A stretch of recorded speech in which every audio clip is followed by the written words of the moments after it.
Bom, então vamos fechar os nossos olhos e abrir o nosso coração, conectando nossos sentimentos aos sentimentos do nosso Mestre Jesus, Ele que nos exemplificou, nos trouxe o amor verdadeiro. Possamos trabalhar esse amor no nosso íntimo também, para que logo, logo possamos exteriorizar esse amor em atos. E nós iniciamos agradecendo ao Mestre, a Maria, aos benfeitores espirituais e nossos anjos da guarda, por essa oportunidade bendita do estudo do cristianismo à luz da doutrina espírita. Que nosso coração, então, esteja aberto para receber os ensinamentos dessa tarde, os ensinamentos mais específicos do apóstolo Felipe, e que possamos ter uma tarde abençoada, que Deus abençoe a Nara, os bons espíritos a intuam, e damos por aberto a reunião do NEP desta tarde, desse domingo, que assim seja.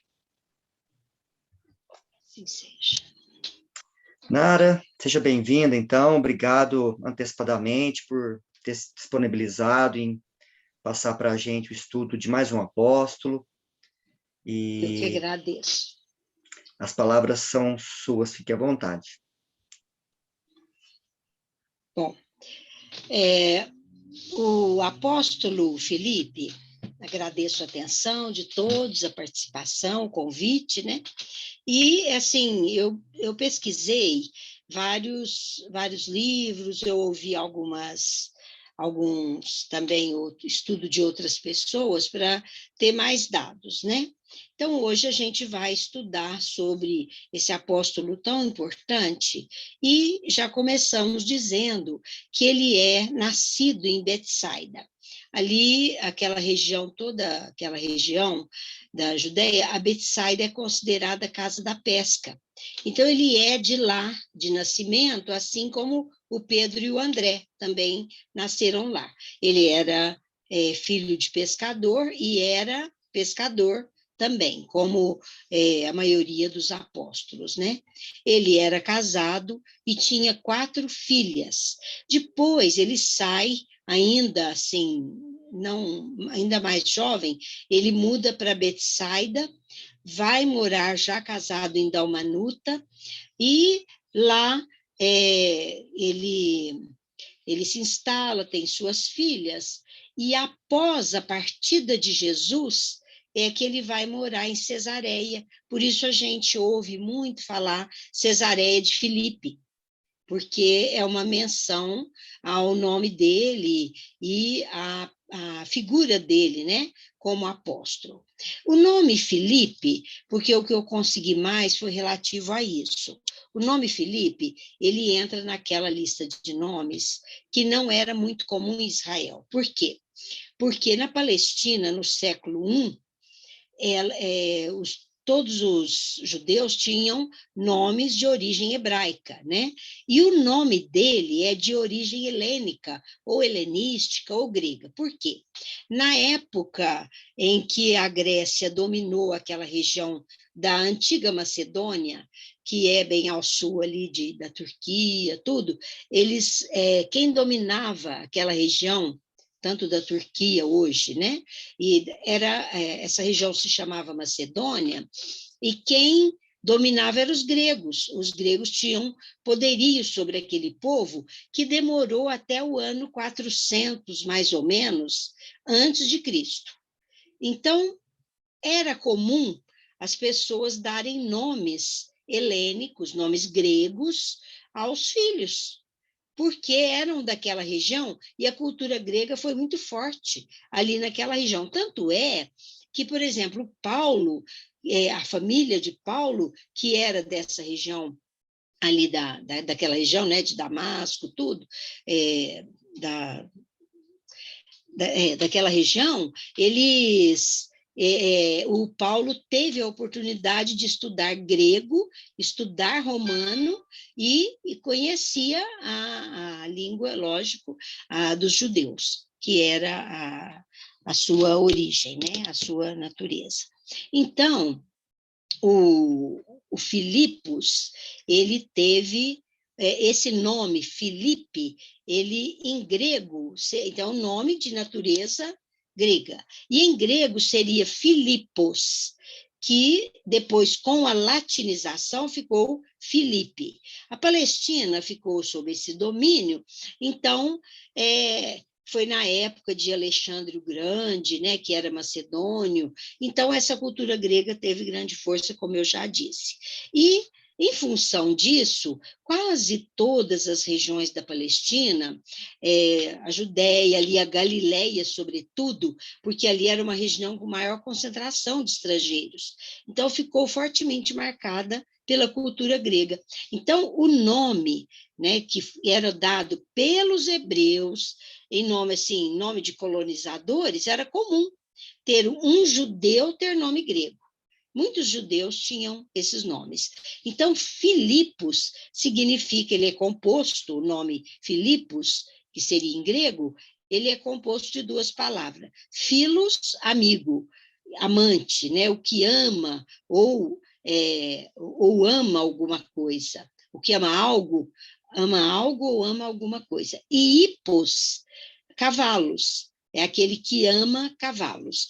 Até a gente aprende muito, sim, filosofia, filos, amigos, sofia, saber, né?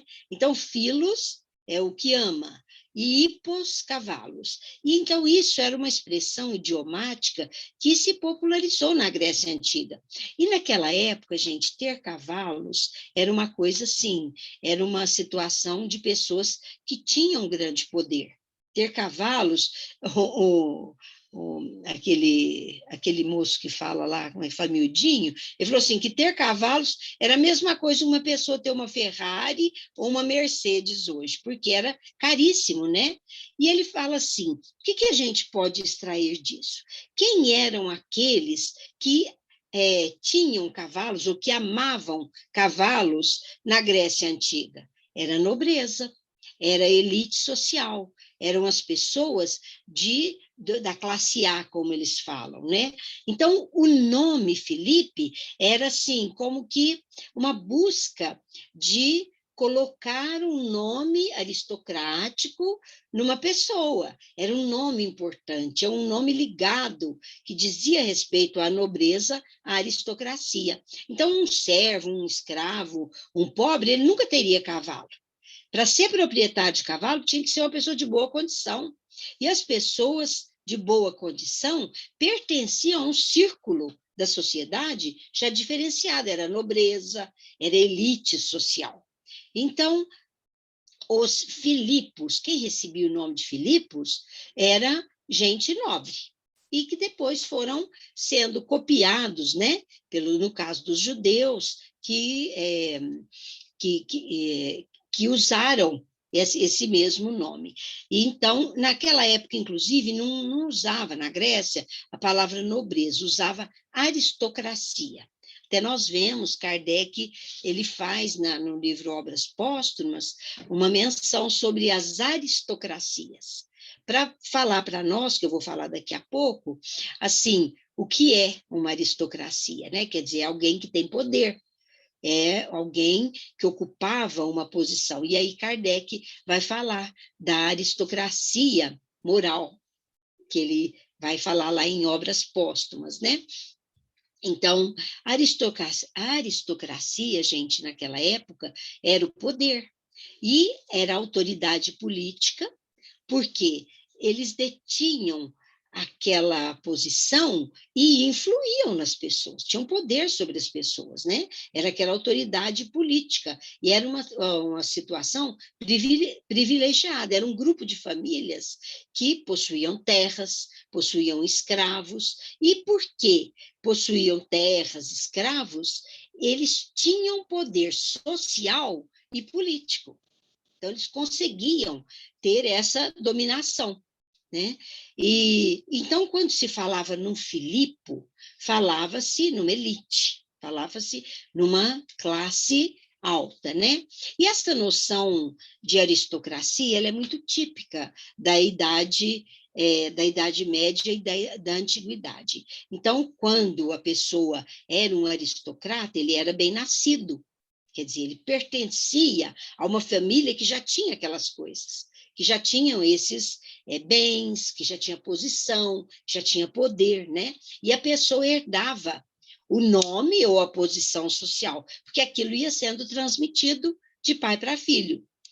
Agora, após a Idade Média, isso muda um pouco, porque surge uma outra classe social que não era de origem nobre, pelo menos no conceito daquelas pessoas, né? Que é a chamada burguesia. Por quê? Pessoas que se enriqueceram e acabaram se infiltrando por ter o dinheiro na parte financeira, eles tinham condição de participar daquela sociedade onde era exigido o poder. E eles eram até assim, eram burgueses, mas eram aceitos. Por quê? Porque tinham o poder financeiro, né? Então, tanto que depois saiu muitas assim histórias, né, da burguesia, aqueles que tinham assim, mas não tinham nobreza, não traziam sangue azul. Saiu muitas histórias, lendas, até costumes, né, com tudo isso. Então, o estilo da vida burguesa, da vida burguesa, veio como que assim fazer parte dessa aristocracia que existia anteriormente, né? E hoje nós sabemos que após já do século XIX para cá surgiu a meritocracia, também que já começou a fazer parte. O que é a meritocracia? Alguém que se torna prestigiado socialmente, então passa a ocupar um lugar de destaque social, uma classe A, porque conquistou esse lugar por mérito. Então, hoje nós vemos assim, nós temos destaque, por exemplo, na economia. As pessoas financeiramente bem, elas têm destaque social, elas são bem recebidas nos lugares, elas são consideradas, têm privilégios, que é o destaque financeiro, econômico, vamos dizer assim, né? Nós temos o destaque artístico. E já começou a surgir nessa época, né? Pintores, artistas, eles eram recebidos na corte, nós conhecemos, né? Pessoas que faziam parte, porque eram convidados, quando a gente ouve, né, lê na história, pessoas que faziam parte, vamos dizer, a corte convidava, aquela pessoa tinha todos os privilégios, né, os benefícios, fazia parte daquela corte. Por quê? Porque eram cantores, músicos, artistas em geral, e ficaram famosos pelos seus talentos.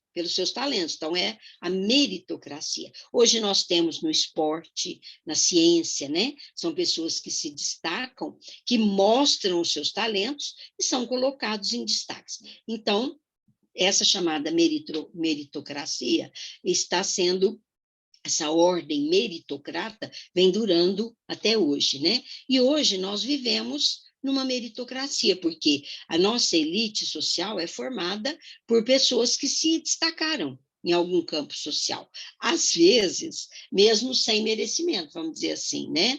Que a gente vê, assim, políticos de destaque que eles conseguiram fazer, eu estou dando um exemplo, né? Conseguiram, assim, manipular toda essa sociedade e conseguiram lugares de destaque, né? Mas, se for ver, essa meritocracia, entre aspas, aí, ela, de repente, não é tão, assim, eu diria, tão benéfica ou tão nobre, tão digna, vamos dizer assim, né? Bom, mas o que a gente pode tirar desse ensinamento? Que ensinamento a gente pode tirar aí dessa classificação social? Na vida espiritual existe a meritocracia, como eu falei, né? No esporte, aí, na política, etc., no aspecto econômico também. Mas na vida espiritual, no mundo espiritual, ela existe e é perfeita. Quando a gente lê Nosso Lar, por exemplo, ou outros livros, mas quando a gente lê Nosso Lar, e ali nós vemos a meritocracia funcionando nas bases da lei divina. E a gente tem um exemplo muito fácil, que todo mundo conhece, que é o exemplo de André Luiz, né? Ele chegou e disse, eu sou médico, como eu posso ajudar? Né? E aí, quando acontece aquela história, fala assim, o chão aqui precisa ser limpo, né? E, graças a Deus, ele soube, vamos dizer assim, aproveitar aquela oportunidade, e ele compreendeu isso, né? E a gente tem exemplos, por exemplo, a rainha da França, no Evangelho, citada no Evangelho, que ela fala, eu cheguei aqui no mundo espiritual, e pessoas que eram meus servos brilhavam muito mais que eu. Então, não era o que ela levou. Então, ela fala, eu me vi solitária, eu me vi dependente, quer dizer, tudo aquilo que aqui na Terra era motivo de destaque para ela, na verdade, no mundo espiritual, se mostrou bem diferente, né? E essa é a realidade. Então, o nome Filipe vem nos lembrar disso, né? Vem nos lembrar que existem os diferenciados por mérito moral, né? Por muito amarem, por muito perdoarem, por muito renunciarem. Estes são os diferenciados no mundo espiritual, por trabalharem em benefício das criaturas humanas. Esse é o grande mérito desses nossos irmãos que são considerados, por exemplo, o Dr. Bezerra, né? Ele chegou, e todo mundo conhece essa história, ele ouve um ruído, ela fala, venha na janela. Ele falou, mas não conheço ninguém aqui. Dessas pessoas que estão, são todos que estão agradecendo tudo que o Senhor fez por eles.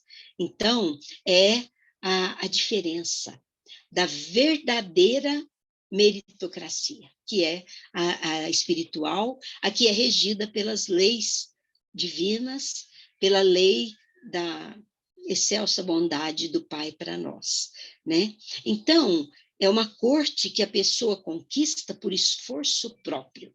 É um lugar de destaque para todos aqueles que fazem o bem para a humanidade.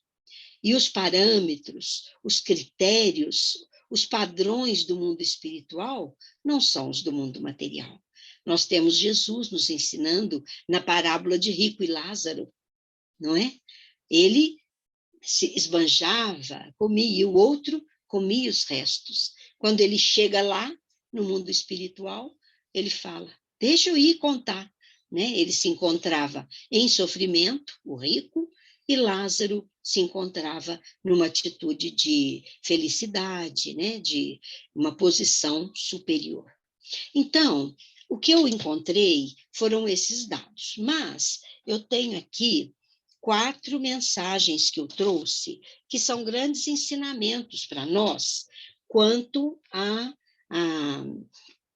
vamos dizer, quanto à participação de Filipe, tanto com Jesus, quanto posteriormente nos seus trabalhos, né? Porque o Filipe, ele tinha 4 filhas, e 2 filhas dela, que eu vou citar mais no final, elas eram médiums até de efeitos físicos. Então, as reuniões aconteciam assim, trazendo trabalhos de grande profundidade para todos que participavam na igreja, a gente fala igreja, né, que é no aglomerado lá de Cesareia, que eu vou citar depois, assim, com detalhes, que é a época que Paulo forma, né, aquela congregação em Cesareia, vai viajar. Quando ele volta, as meninas de Filipe, as 2 filhas, atuavam como médiums lá. E isso é citado também no livro Paulo e Estevão, quando eles recebem a visita de um médium, Ágapo, também, que vai participar da reunião um dia que Paulo está lá, quando ele volta de uma das suas viagens. Mas eu vou citar aqui, para a gente, assim, aprofundar um pouquinho nessa participação de Filipe, daquilo que eu consegui, né? Nós falamos que o nome Filipe era um nome de nobre. Então, qual seria o caráter de um nobre, né? No livro Jesus no Lar, tem uma lição, que é o capítulo 7, e que conta assim, a história, quando Filipe, numa reunião familiar, né, com Jesus, ele pergunta assim a Jesus. Muitos até conhecem essa história. Senhor, qual o maior servidor entre os homens na terra? E Jesus então conta a história, que eu vou resumir aqui para vocês, porque são lições importantes para fixar tudo isso que Jesus deixava e que, nesse caso, Filipe foi o questionador, o intermediário, né? Então, ele fala que havia um lugar em que grande multidão se congregava num campo, num lugar, e ali estacionou, disse Jesus, estacionou um guerreiro carregado de espadas e medalhas e que passou a dar lições para aquele povo de tática militar, sempre oferecendo aos circunstantes as condições apropriadas de defesa, né? O povo então começou a fazer exercícios para se tornar um grande defensor das suas ideias, das suas coisas, e muitas vezes entregando-se a corridas, e parece que aquilo ali não tinha um proveito tão real. Conta aqui Jesus, né? E aquele povo continuou sempre assim, como era antes, sem rumo, sem júbilo, muitas vezes perdendo jovens nas atividades preparatórias de uma guerra, né, que ele preparou aquelas pessoas para serem guerreiros. Então, o povo continuava com grande dificuldade, o povo daquela região. Mas depois, naquela região, apareceu um grande político. Ele, com uma bagagem de código, ele dividiu toda a população em partidos e declarou-se competente para, assim, ensinar, né, leis, ensinar códigos de conduta. E, com isso, formando aqueles partidos, na verdade, ele colocou pessoas umas contra as outras. Pobres contra ricos, velhos contra novos, e servos contra mordomos. E, apesar dos benefícios que ele introduziu, aquela competição política, né, ela não foi proveitosa para aquele povo. Aquela competição, aquela forma de condução das suas vidas não foi benéfica.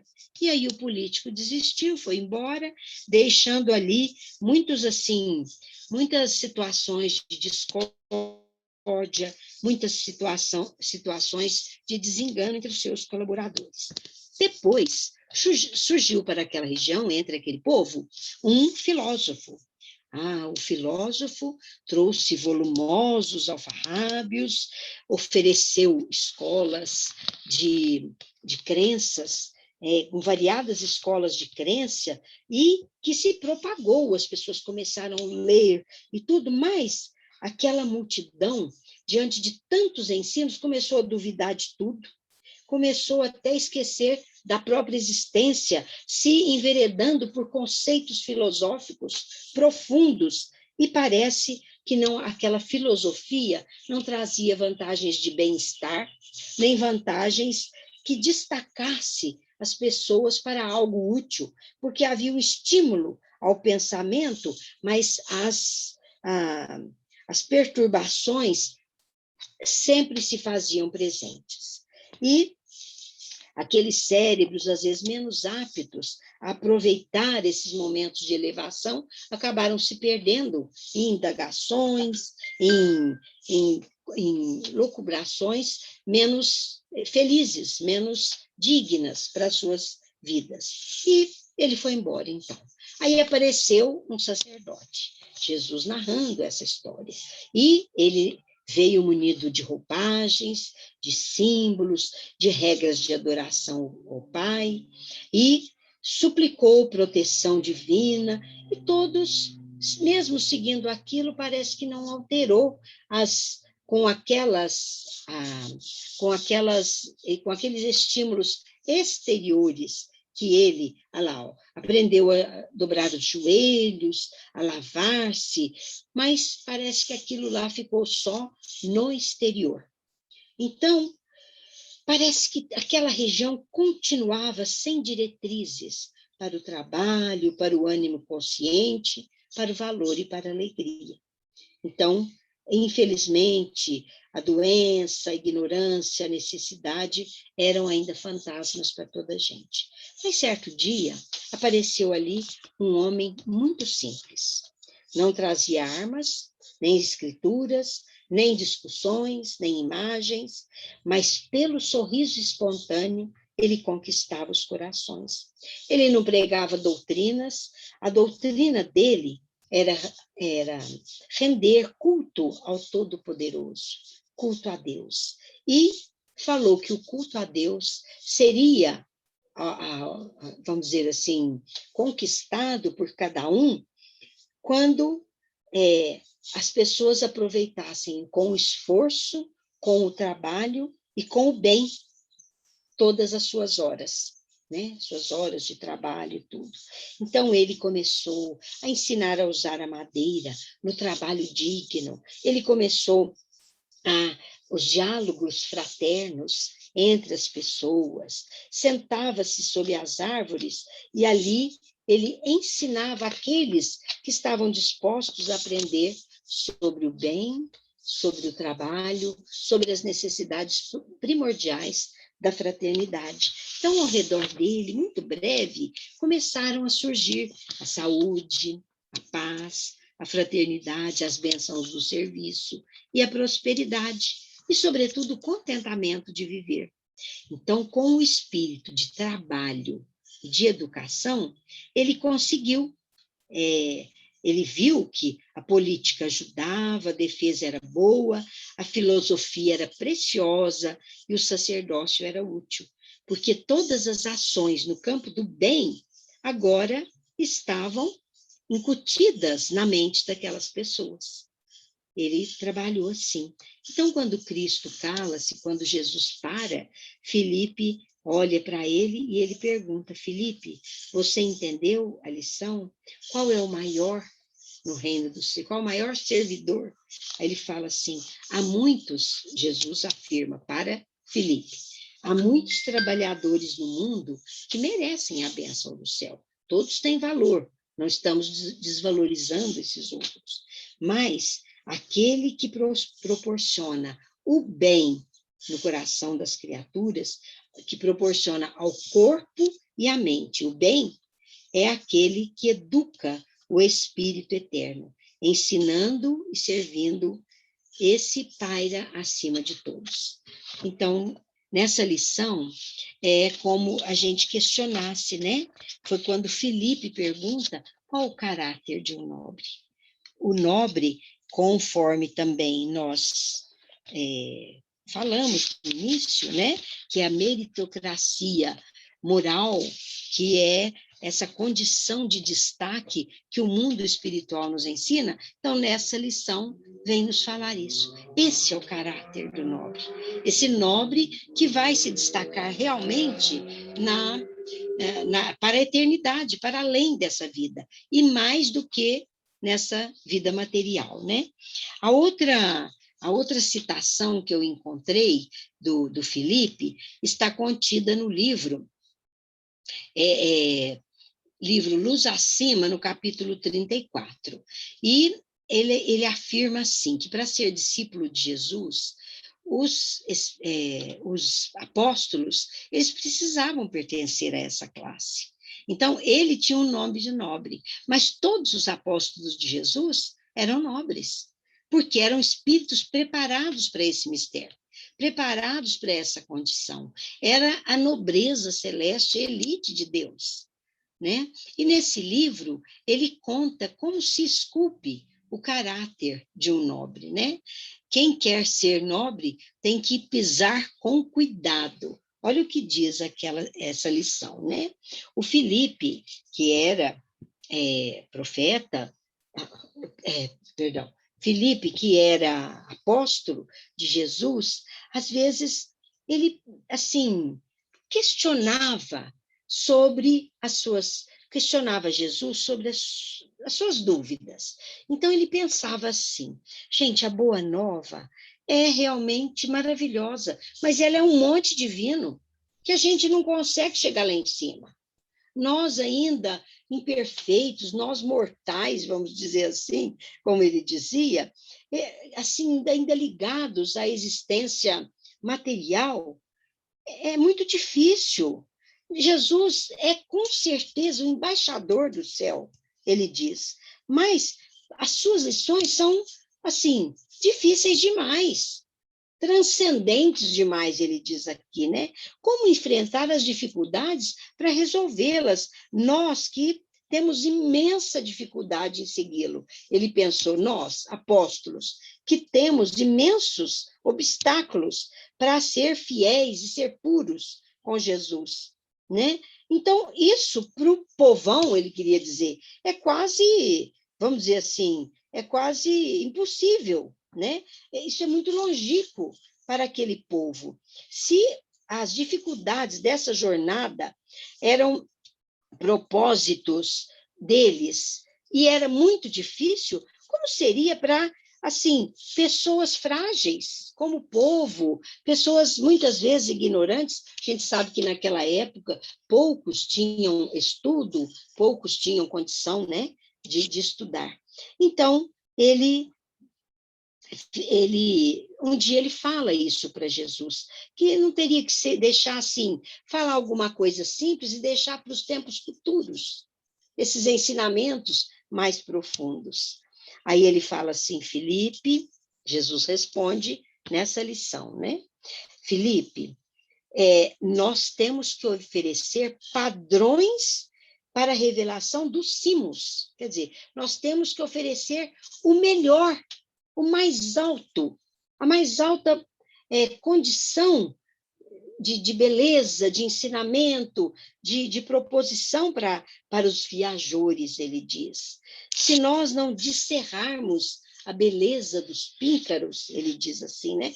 Como educar o espírito que ainda rasteja no pântano? Nós temos que mostrar as belezas, né, da grandiosidade disso tudo. Então, não menospreze a claridade que surge maravilhosa. Aí ele falou, mas senhor, não seria bom graduar esse ensinamento? Porque eles não vão conseguir ver. Nos tempos futuros, talvez, eles já terão mais condições o homem, o ser humano, terá mais condições de compreender. Aí ele fala assim, ó, Jesus responde, se os nossos ensinamentos são focos brilhantes de cima, reconheçamos que a mente do mundo está perfeitamente habilitada a compreendê-la e materializá-la. Assim, os focos brilhantes, está compreendê-los e materializá-los. E se obstáculos aparecem, esses obstáculos pertencem a nós.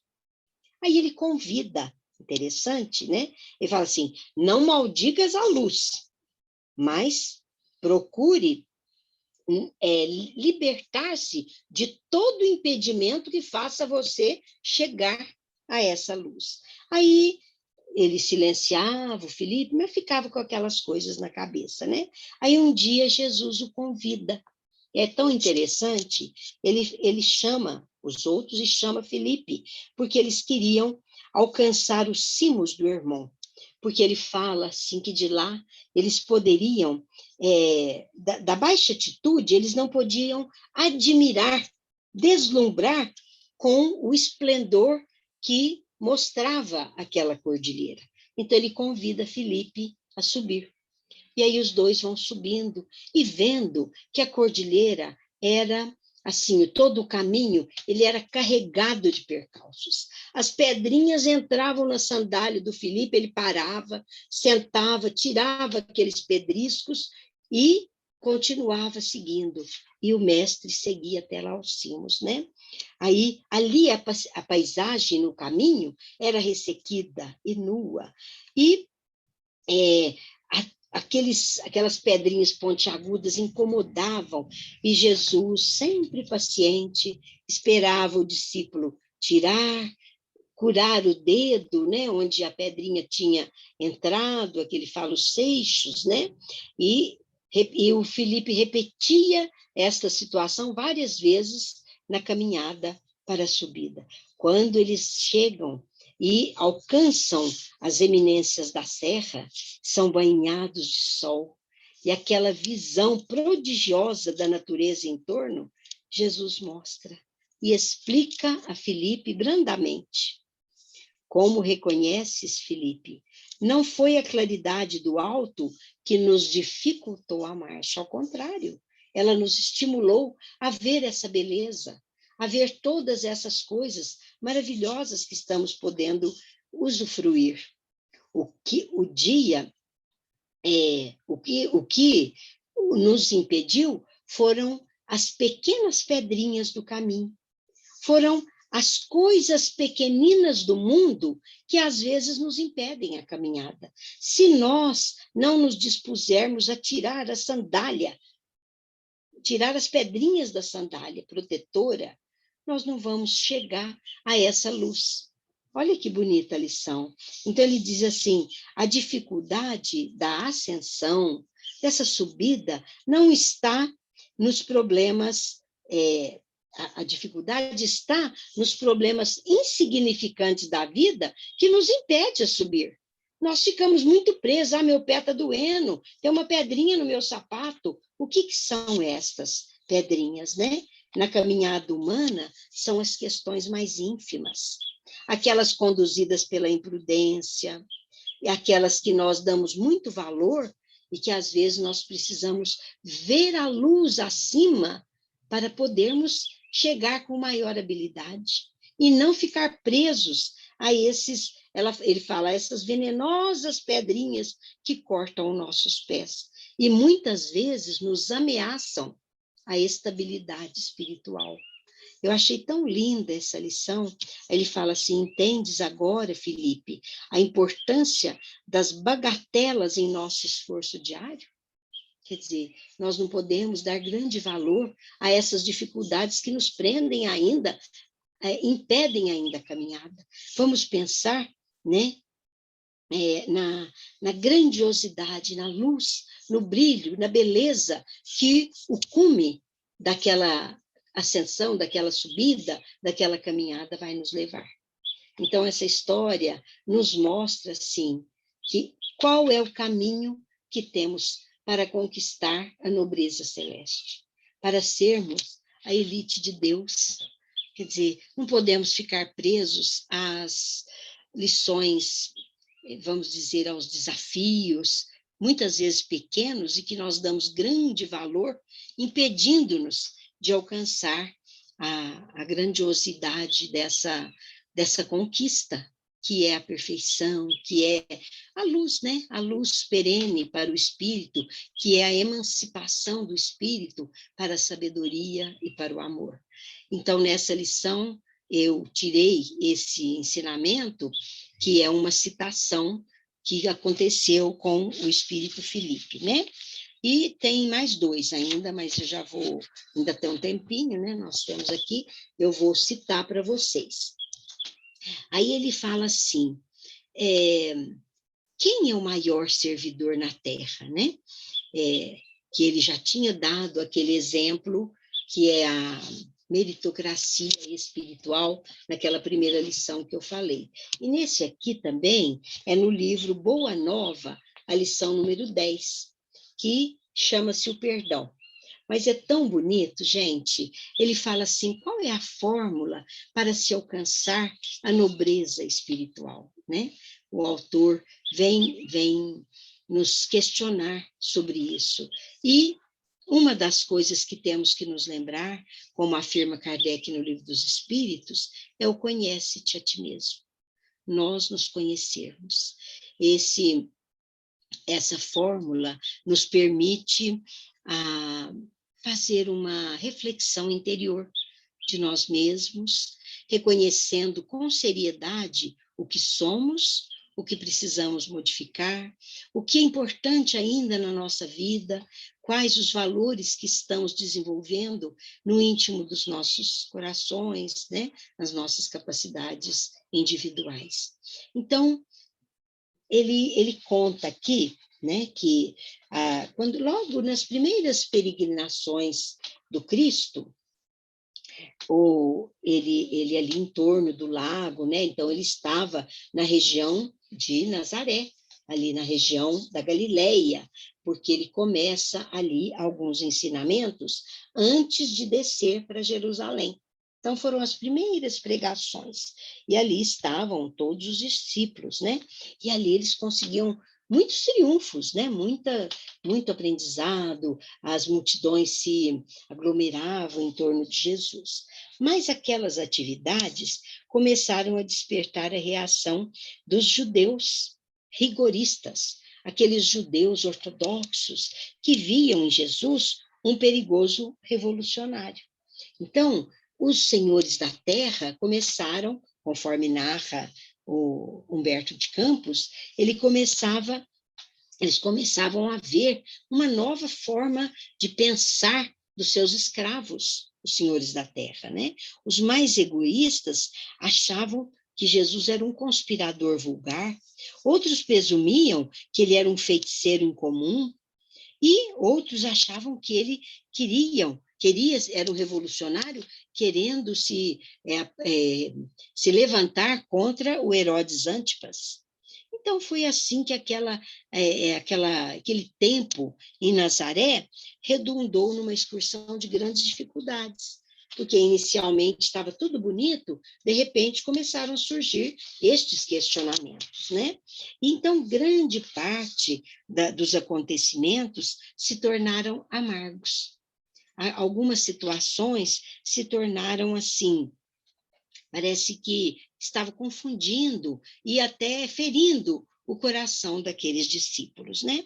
E Jesus, então, não foram poucos, né, que chegaram a Jesus dizendo isso.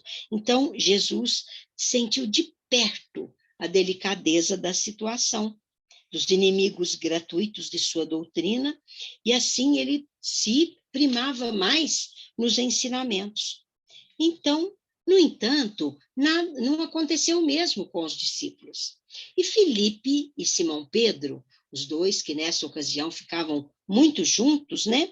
Eles chegaram a questionar com Jesus aquela situação. Falou, Senhor, como que nós, depois de tantas discussões com aquelas pessoas de Nazaré, de toda a Galileia, eles tentavam defender Jesus, tentavam mostrar que Jesus estava ali para um grande trabalho, para uma grande tarefa, mas Jesus compreende. Então, eles levam até Jesus essa situação, e Jesus, então, compreendendo a situação, fala, vamos nos retirar, não vamos ficar aqui, não vamos dar vazão a esses comentários, a essas situações de agressão, vamos dizer assim, né?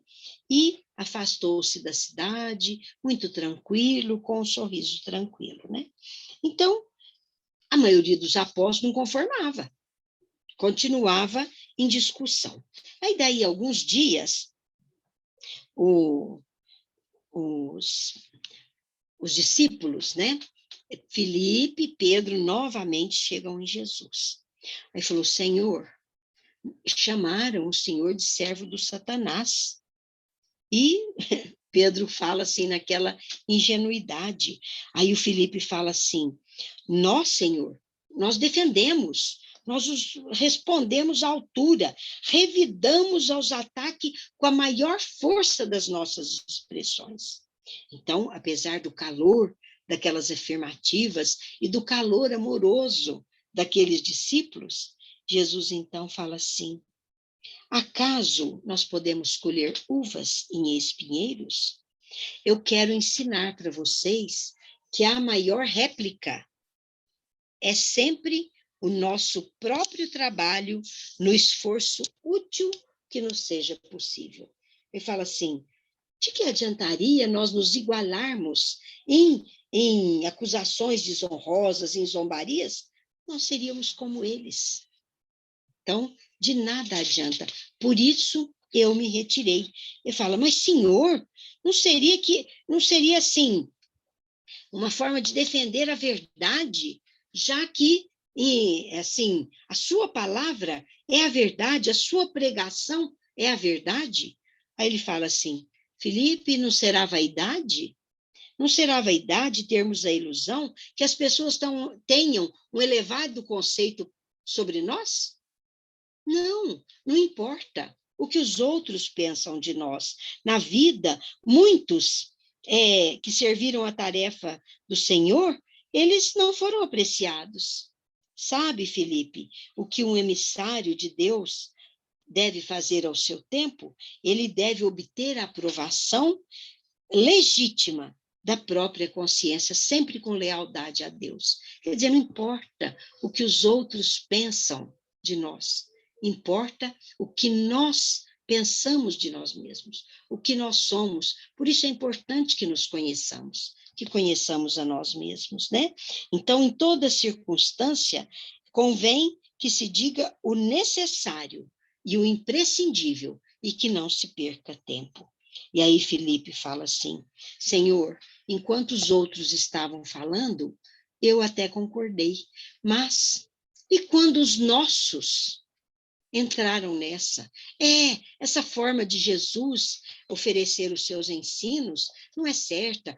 Começaram os próprios, vamos dizer, né? O nosso círculo começou a falar do Senhor, a não acreditar, a duvidar, ou não, se não duvidam, querer que o Senhor tome outras atitudes. Filipe pega e fala.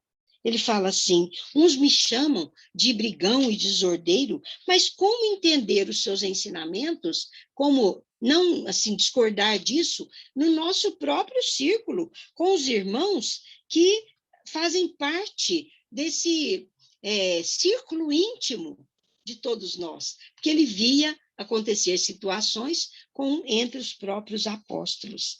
Aí Filipe, diz Jesus, pelo que nos compete esclarecer, eu pergunto se já edificaste o reino de Deus no íntimo do teu espírito. Aí ele fala, não, Senhor, ainda não. Ele falou hesitante. Ele fala, pois bem, o indispensável é não perdermos de vista o nosso próprio trabalho. Enquanto nós ficamos preocupados com o outro, o que o outro fez, o que o outro está fazendo, nós estamos esquecendo de dar o nosso passo. Nós estamos esquecendo de oferecer, de aproveitar a nossa oportunidade de melhorar, de nos tornar bons. Temos que, aí fala assim, mas esses adversários são do nosso círculo. Temos que perdoar. Aí ele fala aqui, ó, temos que perdoar aos adversários, trabalhar pelo bem dos nossos inimigos e auxiliar os que zombam da nossa fé. Essa era a proposta de Jesus. Então é tão lindo. Aí ele fala assim, Pedro, aí ele se dirige a Pedro. Eu vou acender a luz aqui, gente. Só um minutinho, está ficando escuro aqui.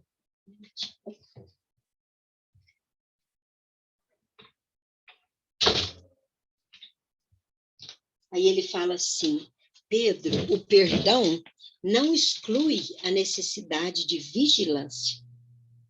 O amor também não prescinde da verdade. E aí, essa lição, que se chama a lição do perdão, né? Chamou o perdão, ele vai dizendo assim, ó, se o nosso irmão se arrepende e procura o nosso auxílio, amparemo-lo com as energias que possamos despender. Mas em nenhuma circunstância cogites de saber se o teu irmão está arrependido. Esquece o mal e trabalha para o bem. Porque aqueles que não quiserem, eles terão o seu momento. O importante é que cada um preocupe-se com a sua própria evolução, né? E ele fala assim, devemos reconciliar-nos depressa com o adversário e salientar que ninguém pode ir a Deus com um sentimento de odiosidade no coração. Então, Jesus vem ali falar para ele da importância de perdoar aqueles, mas que cada um se preocupe com a sua própria edificação. Não ficar preocupado com o que os outros, né? E foi aí que Pedro faz a célebre pergunta, Senhor, quantas vezes pecará meu irmão contra mim que lhe hei de perdoar? Seria até 7 vezes? Respondeu-lhe Jesus, não te digo 7, mas até 70 vezes 7 vezes. Então, essa lição é muito bonita e está com o envolvimento também do Filipe de Pedro, numa situação com Jesus, narrada no livro Boa Nova. E a última que eu consegui, gente, porque a gente vai lendo tudo que eu fui procurando, que é do livro da Amélia Rodrigues, Luz do Mundo. Eu leio, né, os livros dela, eu gosto muito, e aí falava do Filipe, eu já guardei. Ele caiu na minha mão, não foi eu leio assim, e quando eu vi Filipe, eu falei, danadinha aqui. Veio na minha mão para eu, assim, trazer uma contribuição nesse estudo, porque a biografia mesmo, vocês viram, ela é pequena, mas todos esses ensinamentos, gente, fazem parte de um aprendizado muito, muito importante desses nossos, vamos dizer, irmãos que estiveram com Jesus e vieram dar as suas vidas em favor da divulgação do Evangelho, da Boa Nova, foram os primeiros a nos oferecer as suas vidas para que se estabelecesse em nossos corações aqueles ensinamentos tão lindos. E, com certeza, eles tiveram um papel fundamental nessa obra, porque foram escolhidos por Jesus, vieram com essa tarefa e cumpriram bem essa divulgação, indo para todos os lugares. E aqui é uma passagem que se chama Nem Prisão Nem Morte, e que ocorre na casa de Filipe, em Cesareia, que tinha sido ali fundada uma das igrejas de Paulo, né? E essa casa de Filipe, esse templo, essa congregação que tinha, eles se reuniam ali, casa de Filipe, em Cesareia.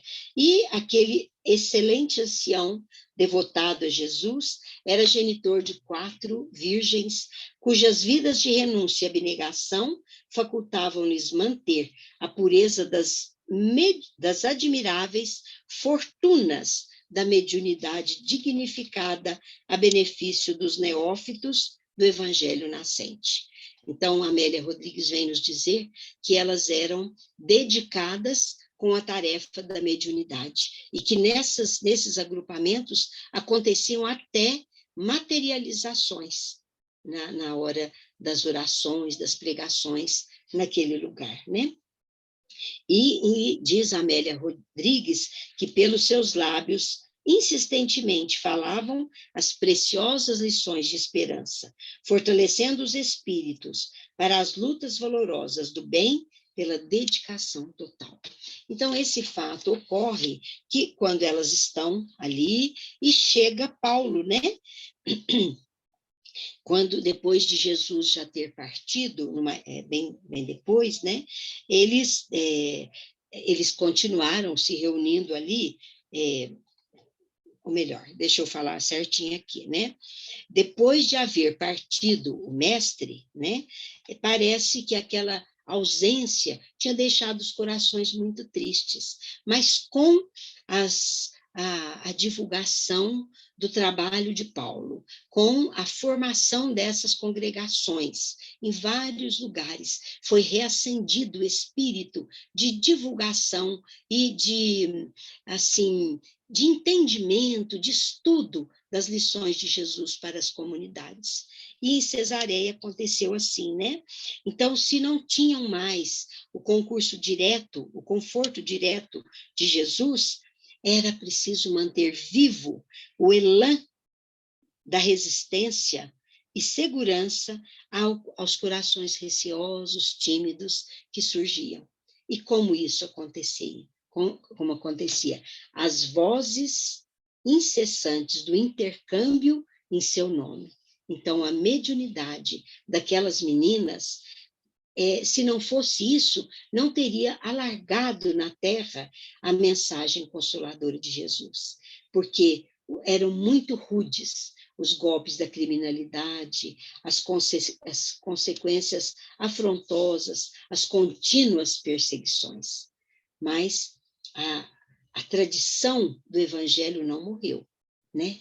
Porque a tradição do evangelho nunca trouxe medo porque era vigorosa, era alegre, era a porta para a felicidade, mesmo quando ela vem acompanhada do sacrifício nobre, porque era a verdade, o ideal da verdade sendo estabelecido ali nos corações.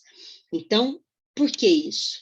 Porque aqueles mortos queridos, sempre vivos, retornavam ao convívio dos que haviam ficado para alentá-los e encorajá-los na luta. E acenando com promessas alvissareiras de paz, que sabiam que um dia chegaria para todos. Então, as meninas profetizavam. As filhas dignas de Filipe, e cuja casa Paulo também fez parte, ali havia uma sementeira edificante, né, para as lições do Evangelho. E aí, um dia, quando ele retorna, o Paulo retorna da viagem a Tiro e Ptolemaída,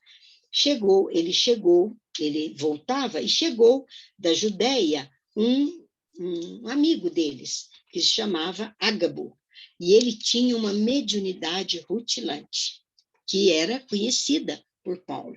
Está citando aqui nessa mensagem. Então, houve muita alegria, porque ele era muito querido, esse vamos dizer assim, embaixador do mundo espiritual, como ela diz aqui, e se encontrava com aquelas meninas, a gente fala meninas porque elas eram jovens ainda, né? Mas já trabalhavam na mediunidade. E assim, foi muita alegria aquele encontro, né? No labor apostólico que cita Paulo. Então, ali também pairava grandes preocupações, porque eram as perseguições que aconteciam, os combates e muitas infâmias, fala infâmias sórdidas, né? Então, eles se reúnem e oram ali. E o Ágabo, ele tomou a cinta de Paulo, atou pés e mãos do Paulo e disse: assim ligarão os judeus em Jerusalém, o varão a quem pertence essa cinta, e o entregarão nas mãos dos gentios. Essa frase está em Atos dos Apóstolos, no capítulo 21. Então, ela cita aqui a Amélia porque ele previu o que aconteceria a Paulo. Aí ele fala que a aflição foi como uma flecha naquele grupo. Imediatamente foram tomadas providências para que o apóstolo não descesse à capital, para que ele não fosse entregue, não se entregasse, vamos dizer, né, àqueles inimigos do mestre. Então, aquele carinho, o zelo dos amigos, o medo, todos eles, né, pediram que Paulo não encetasse essa viagem a Jerusalém, para assim, evitar, né, os perigos, e até ele fala, não, em detrimento dos programas divinos, dos objetivos elevados a que estamos todos sujeitos. Mas Paulo se recusa a atender às medidas de precaução e coloca a vida dizendo de que nada lhe serviria se recusasse nas mãos do Rabi, exclama: que fazeis chorando e magoando meu coração, pois eu estou pronto não só para ser ligado, mas até para morrer em Jerusalém pelo nome do Senhor. Então, que isso está também lá no livro Paulo Estevão, quando ele fala, não, eu não vou deixar de ir e levar o nome de Jesus e defender o nome de Jesus, e depois tem toda a história dele quando ele vai a Jerusalém, que até na outra vez que eu falei, ele se encontra com o Tiago, né? Que o Tiago trabalhava no templo, trabalhava no templo em Jerusalém. Então, o que nós vemos? Que a igreja primitiva, o mundo espiritual esteve presente na igreja primitiva, atendendo aos membros daquela congregação e oferecendo os ensinos espirituais a todas aquelas pessoas como fonte inexaurível da misericórdia divina. E a revelação se fazia espontânea e nutriente, porque era a mediunidade, que não tinha esse nome, evidentemente, era a comunicação a ligação, o elan do mundo espiritual com aquelas almas, fortalecendo-as e fazendo com que elas se mostrassem capazes de manter viva a chama da boa nova trazida por Jesus. Era essa chama que sustentava os servidores do bem na indimensional realização do ministério abraçado. Isso tudo através da mediunidade. E hoje, gente, evocando aqueles dias da igreja ativa e dinâmica dos primeiros séculos do cristianismo, a doutrina espírita revive a mensagem de vida eterna. E os imortais que venceram o umbral da decomposição celular retornam para prosseguir norteando e conduzindo o pensamento moderno para além das fronteiras da Terra, na direção dos rumos ilimitados do reino de Deus. Então, é a mediunidade ainda presente. Esse relato que eu li é da Amélia, evidentemente, né? Tão bonito. Então, eram sofrimentos, ela diz, pela causa da verdade, perseguições no culto do dever. Dever, acima de tudo, com Jesus, até a morte, se necessário, já que a vida que possam tomar os lidadores da fé, a Ele, que é o Senhor, já pertence desde antes. Então, essa lição, para mim, foi a mais bonita das que eu pesquisei e que Felipe faz parte ali, juntamente com as suas filhas, ele já mais ancião. Enfim, Felipe, ele parte na divulgação do evangelho e é apedrejado em Hierápolis, na Frígia, e é crucificado de cabeça para baixo.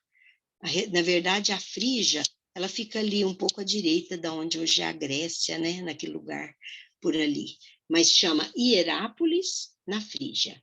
Então, gente, o que eu consegui, assim, coletar foi isso. Eu agradeço muito a atenção de todos, e se tiverem alguma dúvida, eu vou tentar passar para vocês, e aquilo que for, assim, que eu não souber, vou procurar saber, e aí quem sabe mais aí ajuda esses danadinhos daí.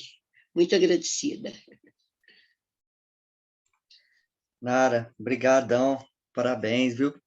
Sua pesquisa, sua devotação aí no estudo de hoje foi ímpar. Essas 4 lições que você Obrigada. apresentou aí como forma complementar, então, né, abrilhantou mais ainda. Porque tem alguns apóstolos que realmente o material é pequeno, né? As citações deles de forma bíblica, nos evangelhos, é muito escassa. Mas você trouxe essas 4 lições aí que coroou com maestria esse estudo, viu? E vamos ver que o pessoal tem dúvida aí. Tem uma passagem, Nara, que Felipe, não sei se você chegou a ver sobre essa passagem, que é aquela passagem que antes quando eles estão na mesa lá, deixa eu ver se eu acho aqui essa passagem que eu tinha visto aqui. Na última refeição que ele tem com Jesus, que Felipe, ele diz para Jesus, Senhor, mostra-nos o Pai, e isso nos basta. Está em João, capítulo 14, versículo 8. Então, ele queria que Jesus mostrasse para ele, né, o Pai, isso nos basta. E Jesus responde para ele, né, que nele já tinha visto o Pai. Então, às vezes, alguns amigos religiosos aí confundem um pouco essa questão de Jesus ser o próprio Deus, né? Às vezes até baseado nessas passagens. E o que você pensa sobre isso? Eu não cheguei a ver, tá vendo? A gente busca, então eu poderia até ter perguntado a vocês. Eu entendo, nós que sabemos que Jesus não é Deus, evidentemente, eu acho que ver o Pai, assim como cita lá em A Gênese, né, que um dia veremos Deus, aquilo ali, gente, é tão, eu diria assim, simbólico. Mesmo quando Kardec fala. Mas por quê? Porque não é ver com sentidos físicos. né? Porque, inclusive, quando a gente estiver no mundo celestial, vocês falaram aqui que uma pessoa perguntou para o Haroldo, por que Deus nos criou? Ele falou, quando você estiver lá no mundo espiritual, no mundo celestial, aí você pergunta para Deus, você vai saber. Então, na verdade, assim, esse ver Deus, eu acho que quando a gente tiver essa coisa, nós não vamos ter esses sentidos físicos. Aliás, vai ser uma outra natureza mesmo que estaremos vivendo. E hoje, na minha concepção, assim, esse ver Deus, porque ele fala para o Felipe, né? Você já viu, né? Você já viu. Então, eu acho que nem não é compreender, é sentir Deus. Eu acho que nós, inclusive, nós não temos capacidade para, assim, nem isso é muito subjetivo, muito pessoal. Quando eu oro a Deus, eu tenho na minha cabeça uma concepção, você tem outro, o outro tem de outro jeito. Mas o importante é o sentimento que temos de Deus. Então, eu acho que quando ele falou isso, aquele apóstolo, no caso, já tinha descoberto a capacidade, ou desenvolvido, ou entendido, de sentir Deus. Porque na nossa condição não é mais que isso.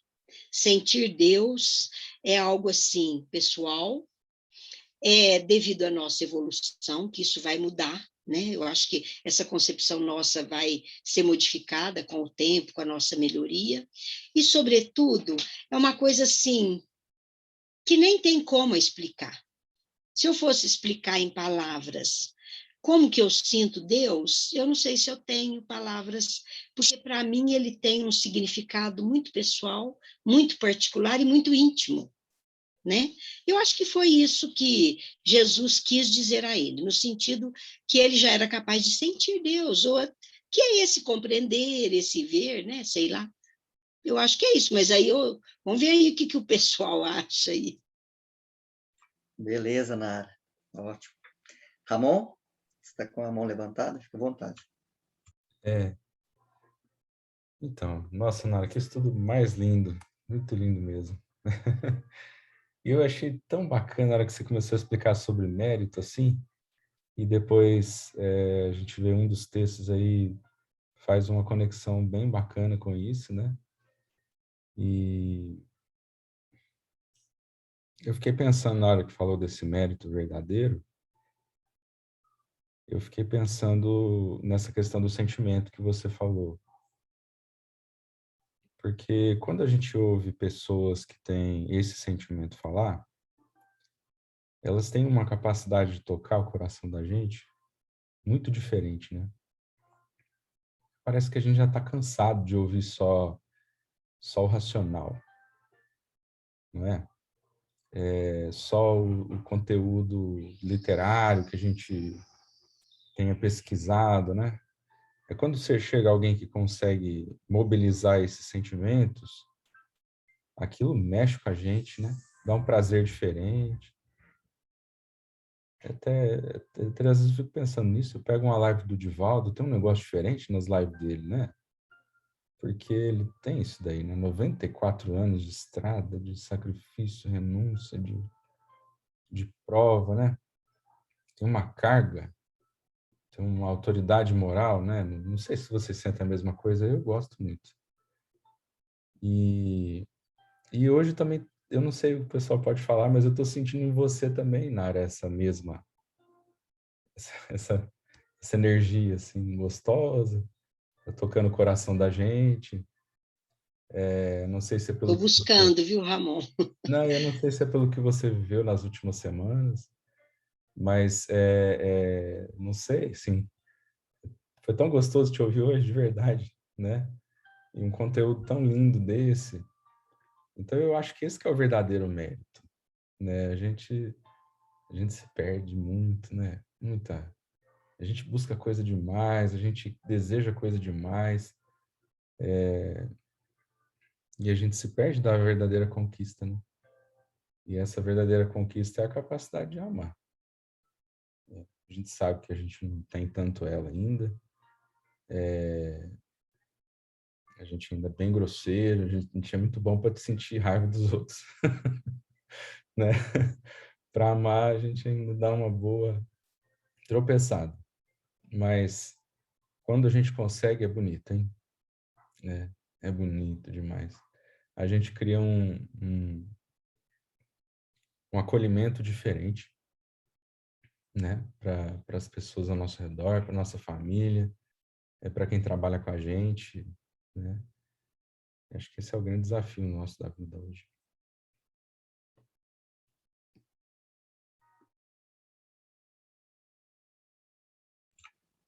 Pode comentar aí, Nara, sobre o comentário do Ramon. Mas alguém quer falar aí? Então, eu tenho pensado, sabe, isso é muito importante, né? De você falou, lógico, concordo mesmo, que nós estamos assim, precisamos mesmo desenvolver mais essa sensibilidade. É lógico, eu sou uma pessoa que gosto muito de aprender, né? E participo de. Eu sempre falava, eu gosto mais de reunião de estudo do que outras reuniões. Assim, eu gosto de estudo, porque a gente aprende e tal.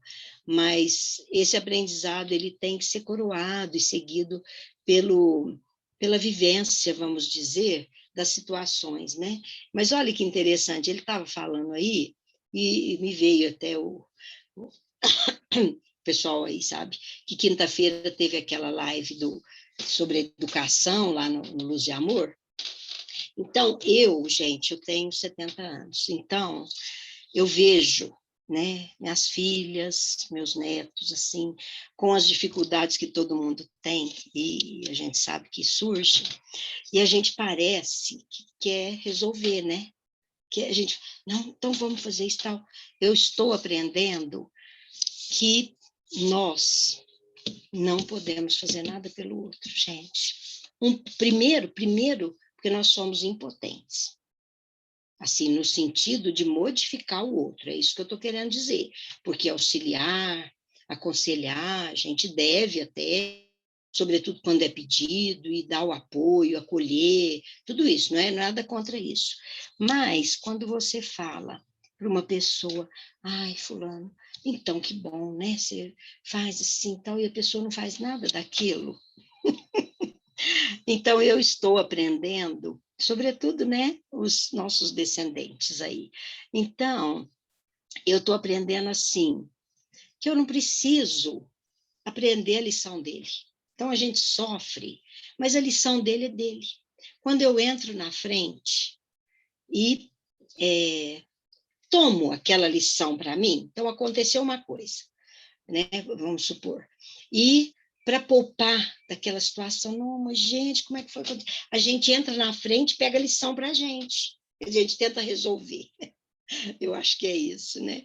E, na verdade, eu estou aprendendo isso com a minha idade. A lição é dele. E, quando eu tomo a lição, ele não aprende. Eu acho que eu estou atrapalhando.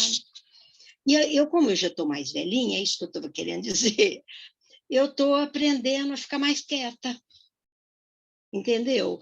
Assim, lógico, eu oro, mas tem lição que é cada um que vai aprender, gente. E esse sentir que o Ramon falou é uma conquista muito pessoal. Eu acho que eu conquistei isso até recente, gente. Porque é lógico, eu sou espírita há muito tempo, eu tenho uma firmeza em termos de, assim, de querer melhorar e tudo, mas sou cheio de defeito igual a maioria aí do mundão, né? Mas esse amadurecimento eu acho que eu conquistei com as experiências e com a idade. Então, agora, eu estou procurando conquistar essa serenidade, assim. Gente, essa lição não é para mim. Ela é válida para mim, para eu aprender um pouco mais, me melhorar mais, que a gente tem. Mas, sabe, ficar sereno, não querer mudar o mundo. No mundo, no sentido assim, a família, no caso, né? É uma lição assim. Então, esse sentir, viu, Ramon? Eu acho que aconteceu comigo agora, coisa de talvez uns 10, 15 anos atrás, que eu conquistei esse amadurecimento. E até por conta de algumas dores. Você vê, eu tive um restante, assim, esses últimos tempos de vida, foi de muitas perdas, né? Minha mãe, agora o meu genro, o Joel, né? Que foi uma companhia, assim, que me fez muita falta. Então, além disso, né? E outras coisas que aconteceram na sequência desses anos. É a experiência nossa, né, gente? E ninguém vai viver por nós. Mas vai aí, vamos ver o Carlos aí, ele está levantando a mãozinha. Vai lá, Carlos. Bom, primeiro parabenizar a dona Nara, né? Como foi dito aí, foi um estudo fantástico, foi um estudo muito bonito, muito gostoso, tocante, né? Nessa linha que o Ramon disse, né? Que tem certas pessoas que a gente entende mais, tem certas pessoas que a gente compreende mais, tem certas pessoas que a gente consegue absorver mais. E eu acho que foi isso que o Ramon quis dizer, por exemplo, quando a gente vê uma dona Nara que a gente conhece, né, está próximo da gente, que a gente sabe tudo que faz, fez, a pessoa como é na prática, além do discurso, as coisas ficam mais palatáveis para entender a teoria, né? Porque por mais que eu veja lá, sei lá, um Simão Pedro falando, um Haroldo Dutra Dias, que são exímios oradores, conhecedores da doutrina, a gente não convive com eles, né? Então, eu não sei quando o Haroldo está estressado, qual tipo de resposta que ele dá para alguém. Eu não sei com o Simão, quando ele está nervoso, que tipo de resposta que ele dá para alguém. Eu não sei quando o Alberto Almeida está triste, que tipo de resposta que ele dá para alguém. Mas eu sei que tipo de resposta que a dona Nara dá para alguém quando ela está nessas situações, porque a gente está mais próximo dela. E isso tudo deixa tudo mais fácil, mais gostoso, mais palatável, né? Nisso que vocês estão dizendo, me lembro, antes da pandemia, que a gente ia lá no Luiz e Amor às quintas-feiras, né? Como era bonito ver a dona Nara fazendo aquele trabalho com os jovens, com a criança, com a música, né? Como era invejável a disposição dela. Eu olhava, comentava com a minha esposa, falava, nossa, que bonito, dona Nara, né? Assim, a gente vê que realmente é um espírito que já compreendeu o porquê de estar aqui, né? Porque ela estava lá firme, forte, as crianças conversando, às vezes não dando atenção, o pessoal não respeitava, mas ela continuava com o trabalho dela de harmonia, que era um trabalho fantástico. Então é isso. Quando a gente tem a oportunidade de estar ouvindo alguém que consegue praticar tudo aquilo que fala, que faz, é muito gostoso.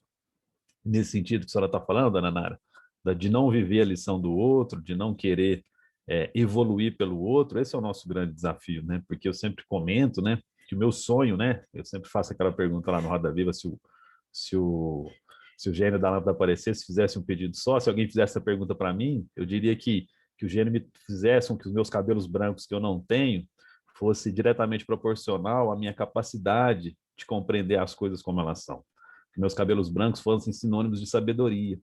Porque nem sempre os cabelos brancos das pessoas, e a senhora não tem nenhum, diga-se de passagem, mas a gente sabe que a senhora já é mais experiente que todos nós, mas a gente não consegue transformar a nossa experiência de vida em sabedoria no sentido de entender a lei natural, de entender Deus, né? A pergunta lá, por que que Deus me fez, né? A gente fica com essa ansiedade de resolver essas questões existenciais, a gente não consegue olhar à nossa volta e compreender que tudo tem seu tempo, que não tem como exigir uma paciência de um adolescente, de um semi-adolescente, a mesma paciência de alguém com 50 anos de idade que tem um adolescente, por uma série de fatores. Mas ainda assim, aquela pessoa que tem 50 anos de idade, às vezes ela não conseguiu desenvolver nela a paciência, não conseguiu desenvolver a bondade.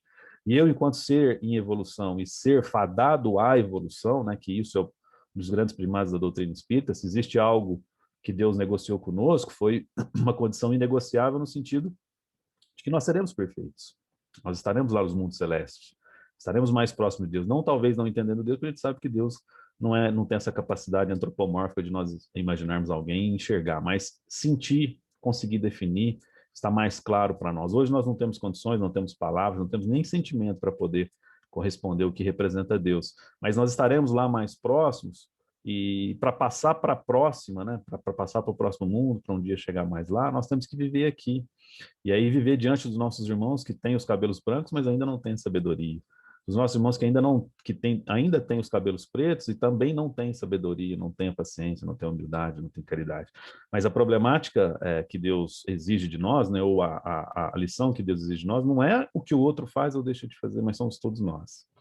E aí, como a senhora bem disse, passou por um momento de perdas materiais e momentâneas, o reencontro com certeza acontecerá no momento oportuno, mas independente do que tenha acontecido, dos que já tenham partido, a senhora continua firme, forte, trabalhando, fazendo um estudo como esse, né? A dona Nara, sempre que a gente convida para alguma coisa, ela está sempre firme e forte, está disposta, não pode contar comigo.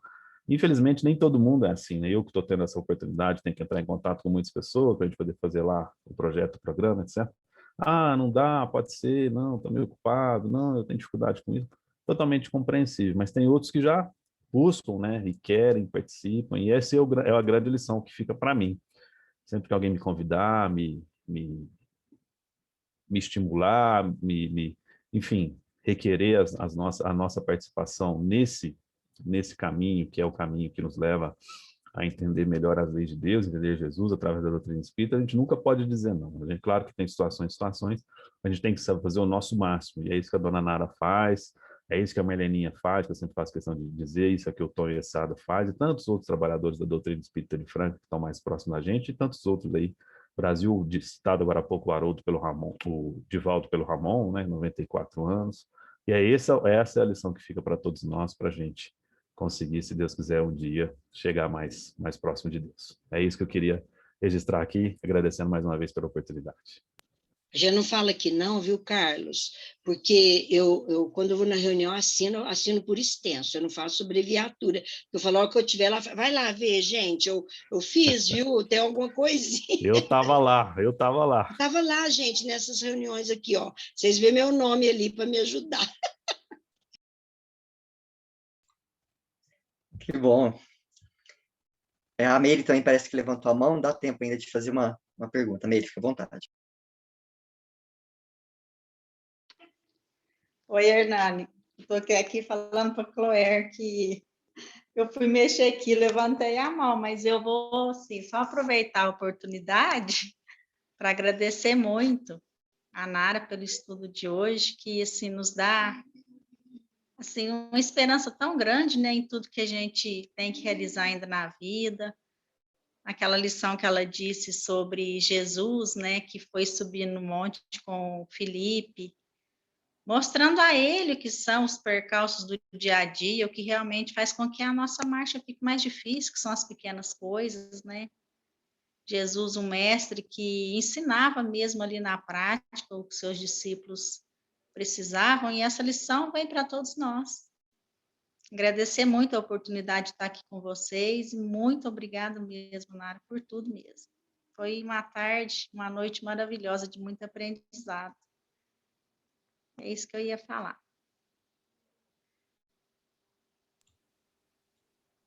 Nara, quer falar mais alguma coisa para a gente já passar para o encerramento da prece? Eu agradeço a todos pelo carinho, viu, gente? E me desculpem alguma falha, mas estamos aí aprendendo todos, né, Hernani? Obrigada. Imagina, Nara, muito obrigado. Você falou na quarta lição, Nara, do livro Luz no Mundo, né, da Amélia Rodrigues, que a mediunidade foi uma das características muito forte das filhas, né, do Felipe. E você falou também da meritocracia. E a espiritualidade mandou para nós aí uma mensagem que fala sobre meritocracia, né? Então eu vou ler aqui, depois o Ramon vai colocar no grupo. Então eu vou ler a mensagem, o Ramon na sequência vai fazer vai fazer a prece, tá? Então chama a vera autoridade. Falamos sobre mérito no mundo, e um vínculo inconteste se aconchega. O tal materialismo tão profundo, tratando de sofismas, se aproxima. Pensamos só no mérito buscado, das coisas que o mundo valoramos. Mas esse temporário conquistado não tem tanto valor quando acordamos.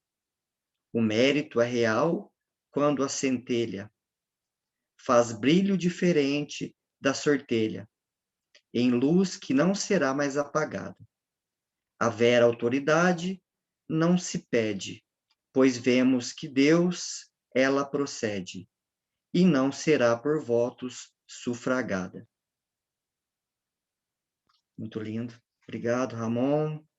Puder fazer a prece.